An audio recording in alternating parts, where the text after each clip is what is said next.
Hey y'all, welcome to today's video where we're going to talk about franchises and why they can be a bad choice for starting up your small business.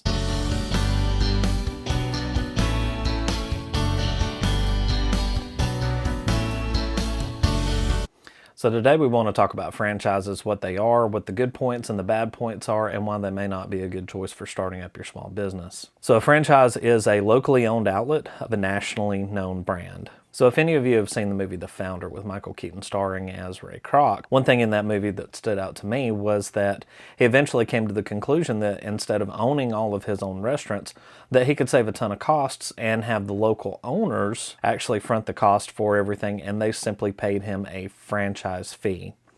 So with that fee, then he still made the money regardless of whether the restaurant was successful, unsuccessful, and he still bore none of the burden of the cost of the actual restaurant. So it had to do with things like always keeping the beef fresh instead of having it frozen. And the ultimate decider was in the milkshakes because of all the refrigeration costs of keeping the fresh milk and ice cream cold. So he discovered that he didn't make as much money on each store, but he had just virtually eliminated all of the risks associated with owning a restaurant and still made plenty of money. So when you decide to start your own business, the freedom itself might have been the thing that drew you to a business rather than having an idea already set that you said, this might make money and I need to pursue this further. And then once you made that decision, then you start looking for an idea at that point rather than starting with the idea first and saying, how can I make this work as a business? Me personally, I was that way. Freedom was what drove me towards being self-employed, and I didn't really have a good idea going into it that I said, this is the perfect thing that's going to make me tons of money. So when you're looking for ideas and inspirations, one of the places that you might go to are magazines like this that give you good ideas on how to start your own business, how to be your own boss, and how to attain all of the freedom that you're looking for. But reading through this magazine, which I grabbed this when I was going through the same process myself, I noticed that so many of the ideas in here are actually franchises. I don't want to say the information in these magazines is all bad. There's actually some very good wisdom in here. There are some great strategic ideas in here that you should really pay attention to. So still, it's worth the cost of purchasing the magazine. And what I would like you to do is actually look through these ideas and say, how can I do this better and cheaper rather than paying for somebody else's idea? The other good thing about these magazines is that they can include a lot of market analysis that would be helpful to you either deciding to pursue an idea or culling an idea either way. So for example, in 2021, when this is being filmed, some of the growing segments of the market are automotive services, pet services, tutoring, fast food, specifically chicken and pizza, it called out. And obviously, because of the pandemic still going on, that a lot of these are focusing on being at a customer site rather than having an established business. So this is a good thing overall, but it's nice that it calls out these things are present in the market, but pretty much everything was buy into a franchise. So while we're on the subject of franchises, I also wanted to touch on one other smaller segment of that category, and that would be multi-level marketing. So everybody has that person that on social media constantly advertises that they own their own business, but really that amounts to them selling jewelry, nutritional supplements, weight loss products, other such things. I really just want to scream at them, you don't own a business, you own a franchise, or you're part of a larger corporation.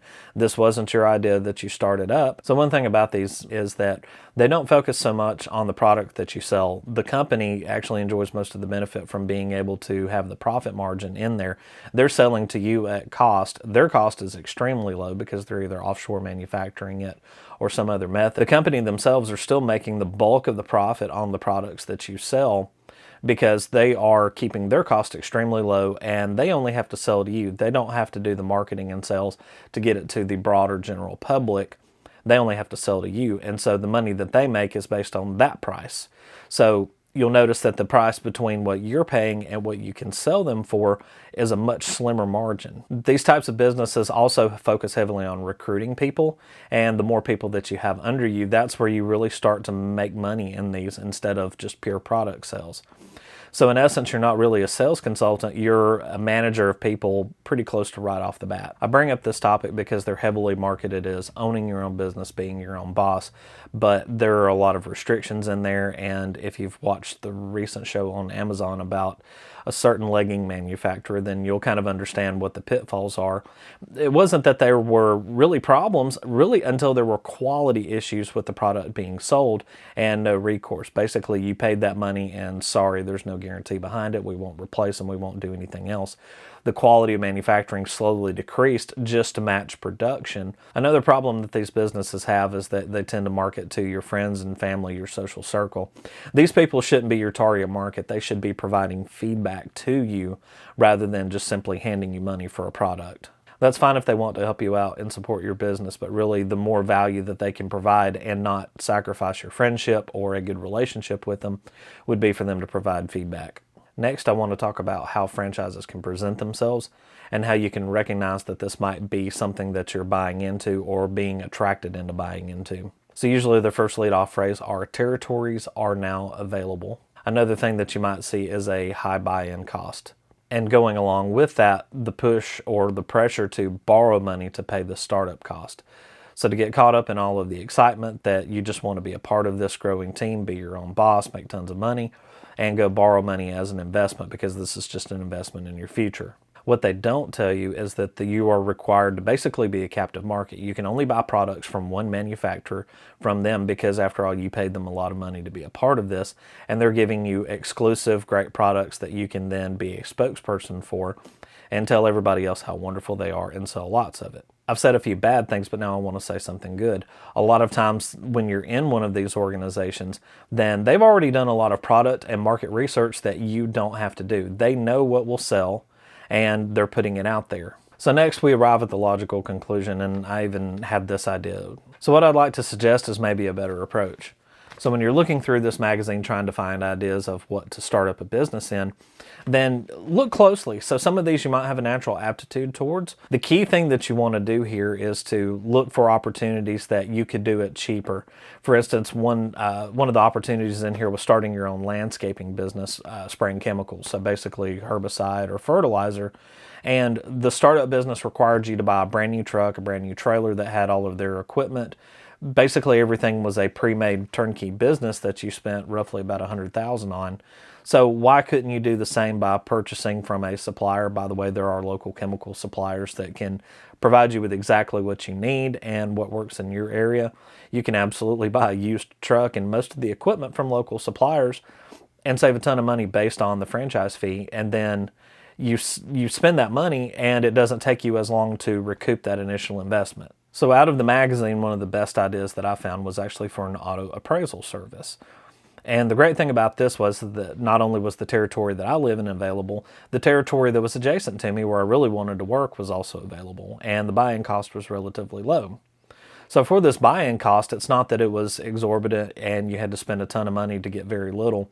They actually provided you with all of the training and equipment that you would need right out of the gate. They also had a very worthwhile product that made sense. So in their product analysis, they said that this appraisal that you would receive for any vehicle that was being appraised would be framing quality. It was beautiful. It was almost a work of art. The laptop was very recent. The camera was good. It was very easy to use. Basically, it required very little effort and knowledge to get the business up and running. And whatever you didn't possess before, they would actually fly you out to California and train you, included in the price of the startup. So the bad news was that I actually would have had to purchase 2 territories to cover the area that I thought would have been the best area for this type of appraisal. And I would have to make a choice between either having in my home territory, which sent me all the way to the opposite state line, where there wasn't really much market. That was just to be able to do appraisals outside of my own house, versus the area that I wanted to service and another area that happens to be a little bit more affluent and probably would be a better fit for those areas. I would end up having to purchase 3 separate territories to be able to do what I wanted to do with the business. So the problems that I found with the franchise was that the training was on the other side of the country from where I live, and so I would have to leave town for an entire week to go over there and train. And the only really benefit to me to buying into the franchise was that they provided some national advertising and some guidance. So they would put ads in magazines that would drive some traffic, and they estimated up to about 25 to 33% would show up in me based on the advertising that they had done nationally. The rest of it was up to me at that point, which is fine. I can grow a business that way. I can market things. But then again, we get back into the issue of basically they were selling me a service on the back end of actually creating the paperwork for the appraisal, doing all of the nice work and shipping it directly to the end customer. So I was captive in that no matter what I had then I still had to pay them to actually do all of the paperwork. So I started thinking about it. How can I do this better?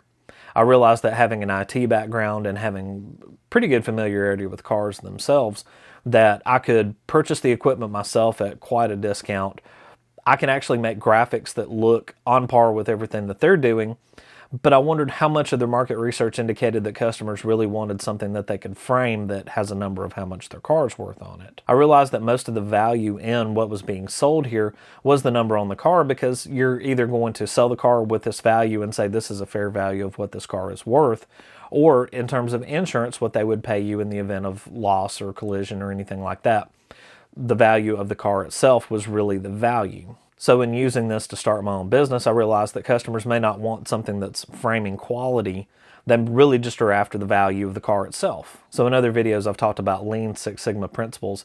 That was applying them to this situation, was that I didn't need to have the fancy stuff that required me spending roughly about $200 per appraisal back with this original company. I could create it, keep the value for myself. So after realizing what customers actually wanted, then I could get out in the field with this and solicit customer feedback that would tell me absolutely sure whether they wanted it or not.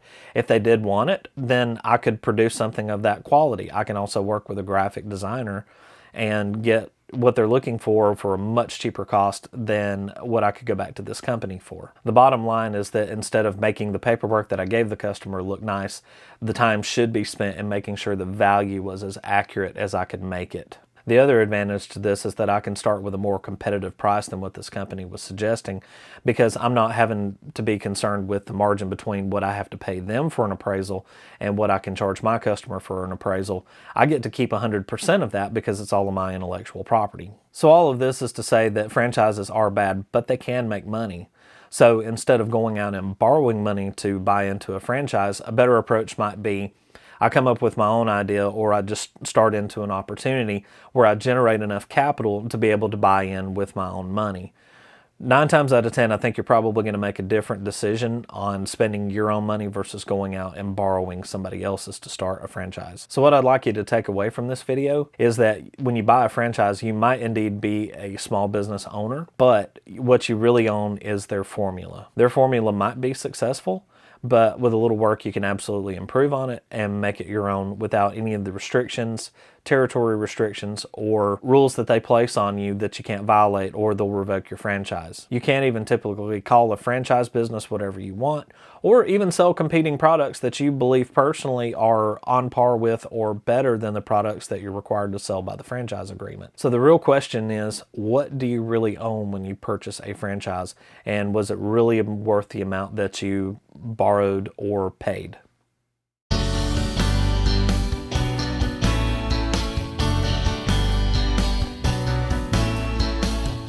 Hey, I'd like to take a second just to say thank you for watching my video.